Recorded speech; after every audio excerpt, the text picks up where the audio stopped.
Hi,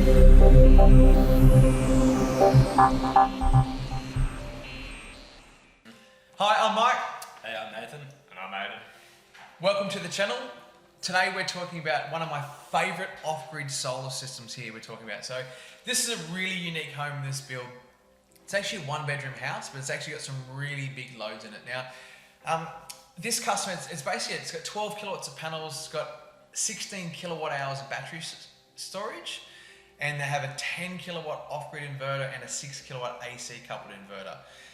Now, this house runs some really cool stuff off-grid. Now, it's one of those properties you look at and go, you know, is this really off-grid? And these guys are completely self-sufficient, all run from a standalone solar system. So Nathan, 12 kilowatts of panels.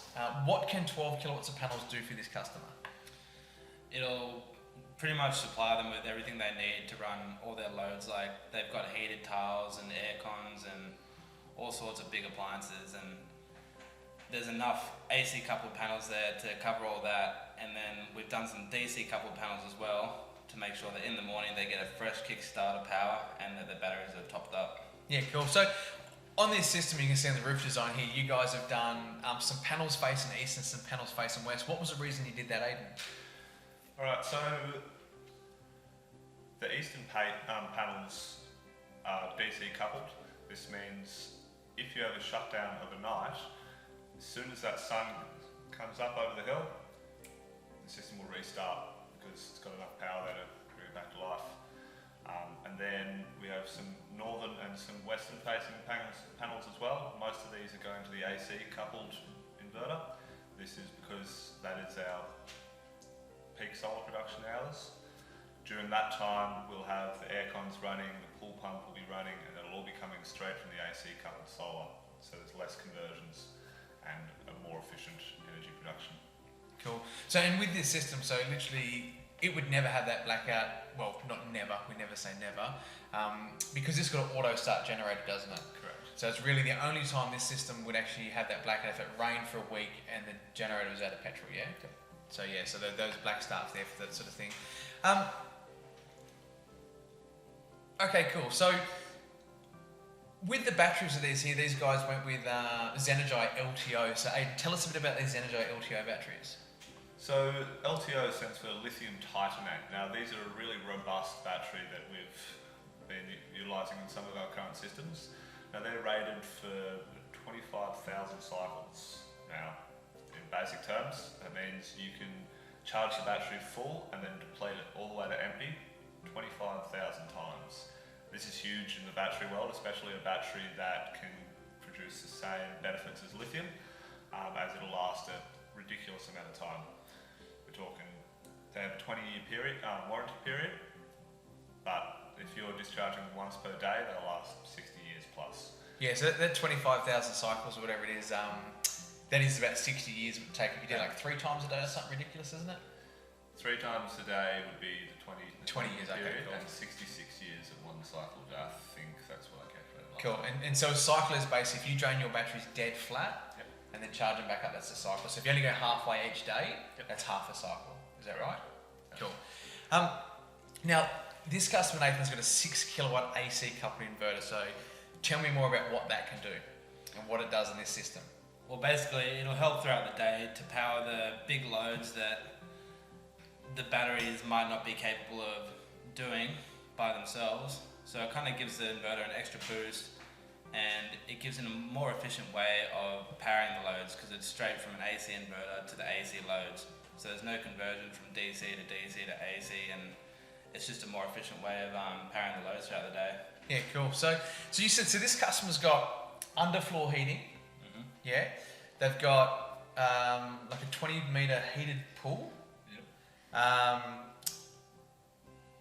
They've got a sauna. So this house is pretty much all electric, and they've got a gas fireplace, I think they went with, and they've got a gas cooktop. Is that right? Yeah. And everything else is electric. So it's a pretty like no compromise system, isn't it? No compromises. Even though it's only a 1-bedroom house, and for a couple, it's pretty. You can do what you want, and they've got some pretty cool luxury on-grid appliances, don't they? Cool. So okay. So with the off-grid side, like with the battery inverter, now, Aidan, what size battery inverter did they put in? And Yeah, tell us more about that. So the size battery inverter they put in was a 10 kVA Victron Quattro. So this will power up to 10,000 watts peak loads. You'll get a little bit less than that as a continuous load. So for some devices that have a big startup, so they'll crank right up high to get heaps of power, then once they're spinning or whatever they do, they'll use a lot less power. So this is really the benefit of having that bigger inverter. It can crank big loads up and then, yeah, gets them started. So, Nate, so these guys have 12 kilowatt of solar panels and 16 kilowatt hours of battery storage. Now, how fast would those panels charge those batteries? Well, on a good day, you'd expect them to charge in around 2 hours. If they were doing their peak performance, it'd be around 12 kilowatt hours. So, quick maths, you can say around 2 hours they'd be fully charged again on a good day. Yeah, right. So, like running their loads and the panels charging flat at about 2 hours would be full. Yep. Yeah, cool. And so, hey, tell us about this. So, this system we used a Kubota lowboy, was that right? Yep. So, it's a 9.9 kVA generator. So, how does the auto start working that? So the auto start, basically the Victron dictates when it needs to generate. So if its battery power is getting low or there's a really large load that comes on and the Victron is struggling to power it, it'll tell that generator to start up and the generator provides an extra however much power it requires.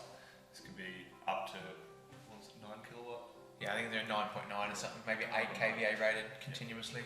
So yeah, it'll add up to 9.9 kilowatts of usable energy.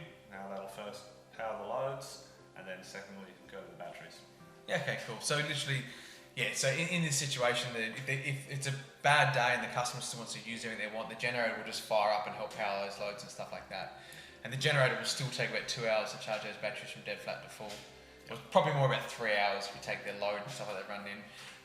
So could this customer, with all the loads and stuff they've got, do they have the ability to overload the system?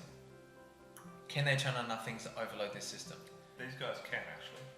Yeah, okay. So their pool pumps use almost 4 kilowatts when they're running flat out. They were running air cons, Heated tiles. the heated tiles. If they would run absolutely everything they got, they would. Now that's a pretty unlikely situation because it's a lot of power to be using.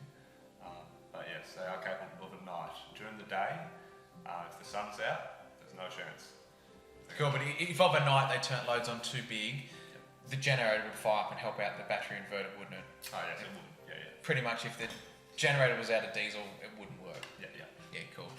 So yeah, just to recap, so this is a pretty large system. Like 12 kilowatts of panels, 16 kilowatt hours of battery storage, and a 10 kVA off-grid inverter.